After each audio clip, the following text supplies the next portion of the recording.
우리 하나님의 말씀 창세기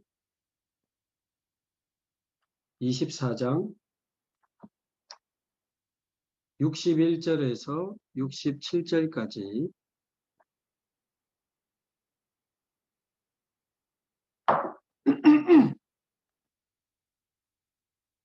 창세기 24장 61절에서 67절까지 함께 한 목소리로 봉독하겠습니다. 리브가가 일어나 여자 종들과 함께 낙타를 타고 그 사람을 따라가니 그 종이 리브가를 데리고 가니라.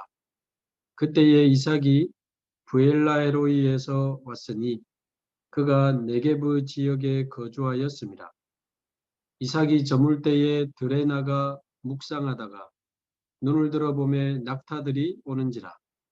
리브가가 눈을 들어 이삭을 바라보고 낙타에서 내려 종에게 말하되 들에서 배회하다가 우리에게로 마주오는 자가 누구냐? 종이 이르되 이는 내 주인이니이다. 리브가가 너울을 가지고 자기의 얼굴을 가리더라. 종이 그 행한 일을 다 이삭에게 아뢰매 이삭이 리브가를 인도하여 그의 어머니 사라의 장막으로 드리고 그를 맞이하여 아내로 삼고 사랑하였으니 이삭이 그의 어머니를 장례한 후에 위로를 얻었더라. 아멘.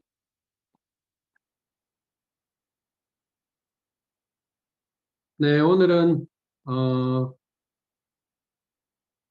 묵상하는 산업인이라는 제목으로 말씀을 좀 나누겠습니다.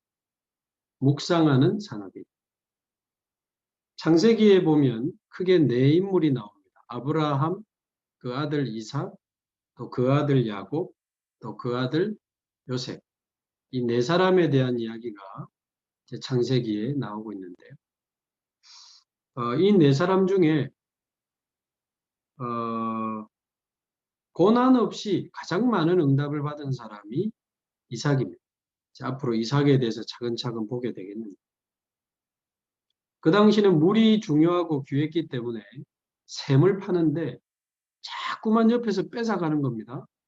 근데 이삭은 단 한 번도 싸우지 않고 모든 것을 양보했는데 샘의 근원을 얻게 돼요. 그러니까 못 이기는 나중에는 뺏어가던 사람들이 포기를 합니다. 자, 뿐만 아니라 농사를 지으면 그 열매가 나올 것인데 이삭이 농사를 지으면 한 해 열매의 100배의 열매를 얻었다는 기록이 나옵니다. 이게 경제 논리로 따지면 어마어마한 응답을 받은 거죠. 100년의 응답이라고도 볼 수 있는 겁니다. 한 해 수확의 100배니까 100년의 응답을 받게 된 그 사람이 이삭인데 특별히 어려움 당하고 고난 당한 기록이 없어요.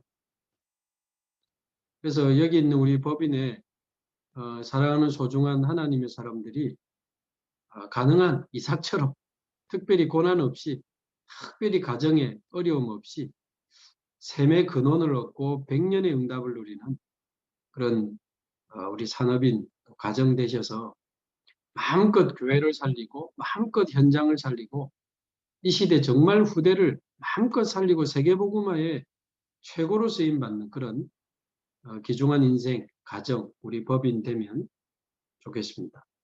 자, 그러면 이삭은 어떻게 하나님의 그런 응답과 축복을 받았는가? 많은 이야기를 할 수는 없지만 오늘은 크게 두 가지만 생각을 하면 좋겠습니다. 첫 번째, 이 이삭은 모리아 산에서 어릴 때 복음을 체험한 사람이었습니다. 사실 빠를수록 좋은 거죠.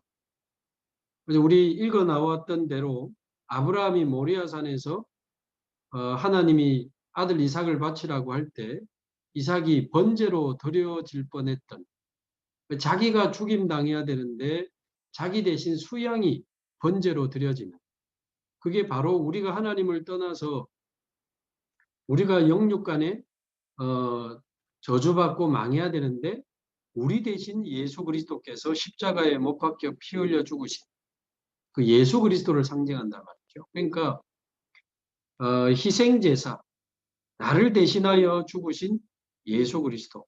그 복음이 어릴 때 체험된 사람이 이제 이삭이었습니다. 그래서 지금 이제 그런 입장에서 볼 때는 우리는 그렇게 여유 부릴 상황은 아닌 것 같아요. 왜? 이미 다른 거 너무 많이 각인돼 있는. 태어날 때부터 또 우리가 자라면서 많은 환경과 사건을 통과하면서 우리 많이 읽어봤던 창세기 3장, 6장, 11장부터 해서 나 중심, 육신 중심, 성공 중심의 사상이 나도 모르게 뿌리 내리고 각인되어 있고 그렇게 살아가는 체질이 되어 있죠. 거기다가 알게 모르게 상처들이 우리 안에 있는 경우는 결혼해서는 잘 안 드러나는 경우도 있습니다. 또 살다 보면 드러나고 또 자녀를 키우면서 드러나는 사람도 많아요. 자, 그래서 우리 안에 무엇이 각인되어 있는가? 그것이 결국 우리 인생을 결정짓는다라고 봐도 될 만큼 중요한데, 우리 귀중한 사명자들이 정말 예수 그리스도의 그 복음이 체험되고 복음이 각인되는 그런 축복을 누리게 되기를 바라고요. 두 번째는 오늘 이제 본문에 보면 이삭은 묵상하는 사람이었습니다. 묵상하는 사람. 우리 지난주에 봤던 대로 이제 아브라함의 종이 이삭의 신부감을 구하기 위해서 이제 갔다가 계속 기도하면서 성령의 인도를 받아서 리브가라고 하는 한 여인을 찾게 되고 이제 드디어 데리고 온 겁니다. 가나안 땅으로. 자, 그래서 61절에 보면 리브가가 일어나 여자의 종들과 함께 낙타를 타고 그 종을 따라오는데 62절에 이삭이 브엘라에로이에서 와서 이제 그 들에 있는데 63절에 보니까 이삭이 저물 때에 들에 나가 묵상하다가 이렇게 되죠. 묵상하다. 그러니까 이삭은 평상시에 늘 묵상하는 축복을 누리고 있었던 사람. 그러니까 하나님이 예비한 사람도 만나게 되고 언약의 가정을 이루게 되고 중요한 하나님의 역사에 쓰임받게 되고 나중에 어마어마한 응답을 받아서 세계복음의 축복을 누리게 되는데 늘 묵상하고 있는 이 모습을 이제 리브가가 보게 되고 이제 67절에 보면 리브가를 맞이하여 이제 장막으로 드리고 서로 사랑하고 이제 언약의 가정을 이루게 됩니다. 교회를 다닌다고 하지만 묵상하지 않는 신자 너무 많습니다. 묵상하지 않는 그리스도인 너무 많아요. 예배를 드리고 말씀을 듣고 뭐 같이 기도도 한다 하지만 묵상하지 않고 살아가는 신자들이 너무 많아요. 자, 묵상이라고 하는 것은 뭔가 내가 생각을 많이 하면 이제 내 생각에 사로잡히게 되지만 묵상은 생각을 많이 하는 게 아니고 하나님의 말씀으로 생각하는 것이 묵상이거든요. 하나님이 내게 주신 복음을 묵상하고 하나님이 내게 주신 말씀을 묵상하고 그 말씀을 생각하고 그 말씀을 계속 생각하면서 그 말씀으로 나를 돌아보고 그 말씀으로 내 삶을 돌아보고 그 말씀으로 우리 가정을 돌아보고 그 말씀 속에서 하나님이 나에게 주시는 가장 중요한 언약이 뭔지 하나님이 나에게 가장 원하시는 게 뭔지 말씀으로 힘을 얻고 말씀으로 답을 찾아내고 말씀으로 길을 찾아가는 묵상하지 않는 그리스도인이 너무 많아요. 형식적으로 예배드리고 말씀 듣고 아멘하고 끝나지 묵상하지 않습니다. 근데 이게 왜 문제가 되냐면요. 내가 하나님의 말씀을 묵상하지 않고 살아간다면 무엇으로 살아가야 됩니까? 하나님이 주시는 힘도 얻지 못하고 하나님이 주시는 답도 찾지 못하고 하나님이 원하시는 길도 보지 못하면 반대로 내 힘으로 살아야 되고 내 방법으로 살아야 되고 내가 생각하는 길로 가야 되고 그래서 묵상에 대해서 가장 잘 설명한 곳 중에 하나가 시편 1편입니다. 시편 1편을 찾아보면 이 다윗도 묵상하는 사람이었는데 시편 1편에 보면 복 있는 사람은 그러면서 악인은 복 있는 사람과 악인을 계속 비유하면서 설명하는데 복 있는 사람은 악인의 꾀를 쫓지 아니하며 죄인의 길에 서지 아니하며 그것으로 얻어진 오만한 자리에 앉지 아니한다. 여러분은 법인과 산업현장에 있기 때문에 자칫 불신자의 방법과 불신자의 꾀를 따라 부정부패임에도 불구하고 그 길을 걸어가야 될 어떤 상황이나 유혹에 빠질 때가 많을 것입니다. 악인의 꾀, 속여서라도 거짓말해서라도 내가 부정한 방법을 써서라도 나를 위해 내 이익을 위해 성공을 위해 다른 경쟁자를 밟아서라도 내가 이익을 얻고 성공. 악인의 꾀를 쫓지 않고 죄인의 길에 서지 않고 그 길로 들어서는 거예요.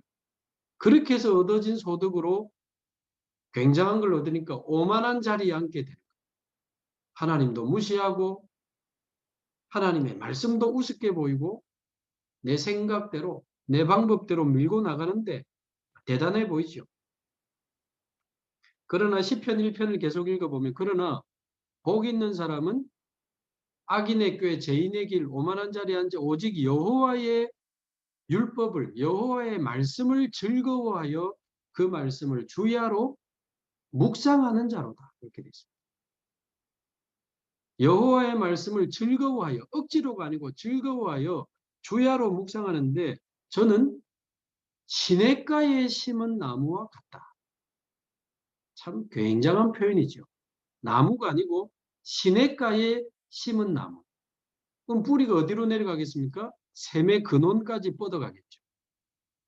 그래서 시냇가에 심은 나무는 가뭄이 와도 마르지 않습니다. 기근이 와도 마르지 않습니다. 왜? 뿌리를 깊이 샘의 근원에까지 내렸기 때문에. 이 그리스도와 하나님의 은혜와 하나님의 말씀의 뿌리를 깊이 내린 사람은 어떤 문제 사건이 와도 흔들리지 않습니다. 시냇가에 심은 나무. 그 잎사귀가 마르지 아니함 같으니 시절을 쫓아 열매를 맺고 그 행사가 다 형통하리로다. 그게 묵상하는 사람입니다. 계속 읽어보면 악인은 그렇지 않으며 바람에 나는 겨와 같도다. 바람에 나는 겨처럼 어느 날 이렇게 날아가게 돼. 우리 세상 말로 한 방에 훅 가는 수가 있어요. 악인의 성공은. 그러나 의인은 여호와께서 영원히 이제 인정하신다. 그래서 묵상하는 산업이에요. 그래서 저와 여러분이 날마다 복음을 묵상하는 그 축복 속에 이제 여러분이 있으면 좋겠습니다. 복음. 하나님이 그리스도를 보내사 성령으로 지금 내 안에 성삼위 하나님이 나와 함께 하시는 복음, 특히 그리스도께서 나를 사단과 원죄와 지옥에서 해방하사 영원한 생명을 주시고 모든 죄에서 해방하시고 나를 하나님의 자녀 삼으신 이 놀라운 복음과 구원을 날마다 묵상하고 또 주일 예배가 그래서 참 중요합니다. 예배를 통해서 주신 말씀, 그 말씀을 또 듣고 그 말씀을 찾아서 확인하고 읽어보고 그 말씀을 하나하나 생각하고 묵상하는데 그 말씀을 듣고 찾아보고 생각하고 묵상하면서 그 말씀으로 나를 돌아보고 그 말씀으로 나를 새롭게 하고 말씀에서 가라고 하면 가고 말씀에서 기다리라고 하면 기다리고 아마 잘 안 될 겁니다. 그렇게 살아오지 않은 체질이 우리 안에 있기 때문에 말씀에서 오른쪽을 가르치면 오른쪽을 쳐다보고 말씀에서 왼쪽을 가르치면 왼쪽을 쳐다보면 돼요. 어떤 면에서는 어리석어 보이지만 완전히 하나님을 믿고 말씀 따라가는 자, 묵상하는 그리스도인을 그 누구도 이길 수가 없습니다. 저 개인적으로도 굉장히 부족하고 무능한 사람이었지만 복음을 깨닫고 하나님과 함께하는 축복을 누리면서 말씀을 따라가게 되는데 주일 예배 들었지만 또 말씀을 다시 듣고 또 말씀을 확인하고 늘 생각하고 묵상하면서 그 말씀으로 나를 돌아보고 그 말씀이 가르치는 대로 살아가려고 이렇게 애를 쓰는 편인데요. 말씀이 치유 쪽을 가르치니까 그쪽으로 계속 인도받다가 계속 우울증, 조울증, 공황증 이런 청년들 만나서 많이 도울 수 있는 은혜를 주셨거든요. 말씀이 2, 3, 7, 5천 종족을 가르치니까 그쪽을 계속 보고 기도하고 도전하다가 지금 뭐 미국, 인도, 스리랑카, 중국, 미얀마 이번 주는 제가 러시아어를 쓰는 우크라이나 신학교 강의를 준비하고 있거든요.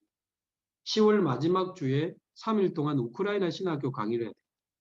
시차 때문에 밤부터 새벽까지 해야 되는데 그래도 그 말씀을 준비하면서 너무 감사한 거예요. 저 같은 사람이 어떻게? 그러면 제가 혹시 능력이 대단한가? 절대 아닙니다. 능력으로 따지면 여러분들이 더 대단하죠. 그래서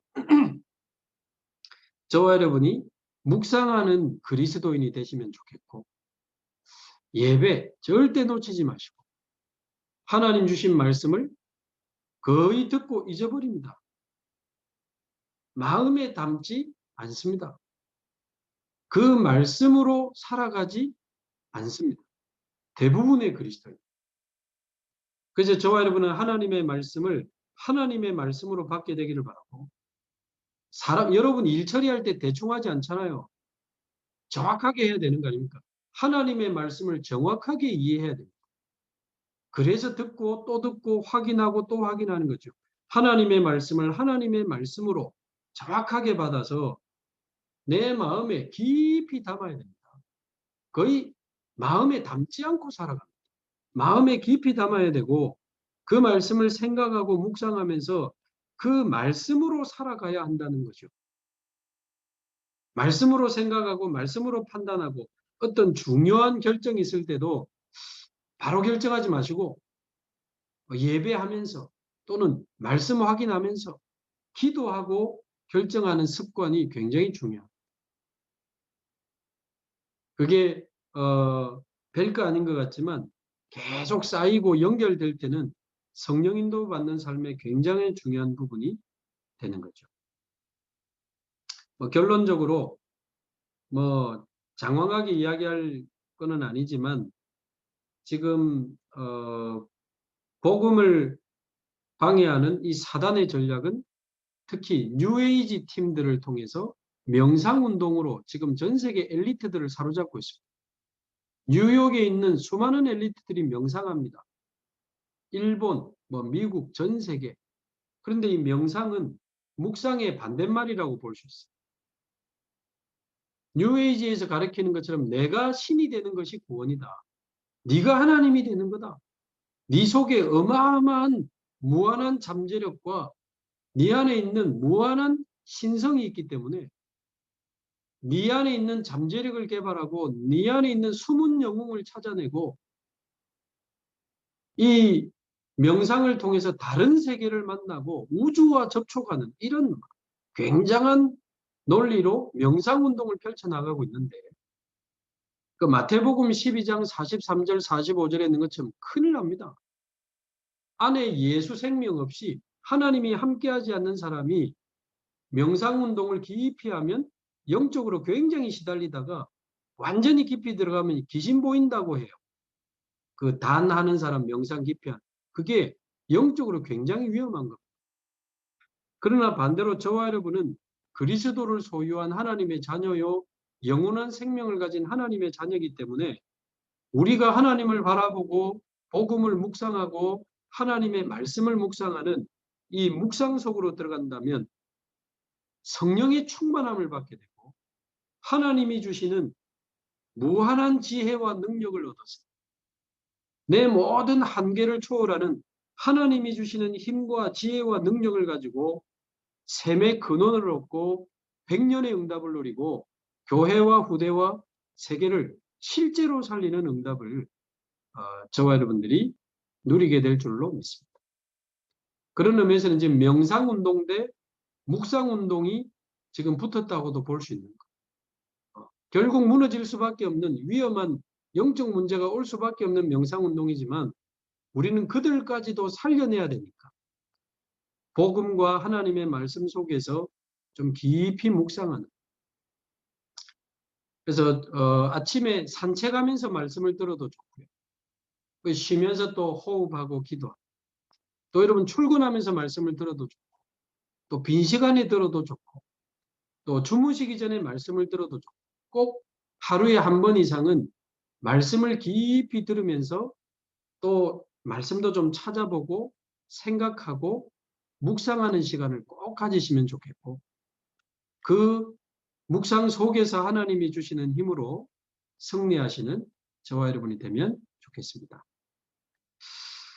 기도하겠습니다. 하나님 감사합니다. 우리 사랑하는 모든 사명자들이 묵상하는 그리스도인이 되게 하옵시고, 하나님이 주시는 무한한 힘과 지혜와 능력을 가지고 현장에서 샘의 근원을 얻고 백년의 응답을 누리며 세계복음화에 쓰임받는 귀중한 인생, 가정, 귀한 법인이 되게 하옵소서. 감사드리며 살아계신 예수 그리스도의 이름으로 기도하옵나이다.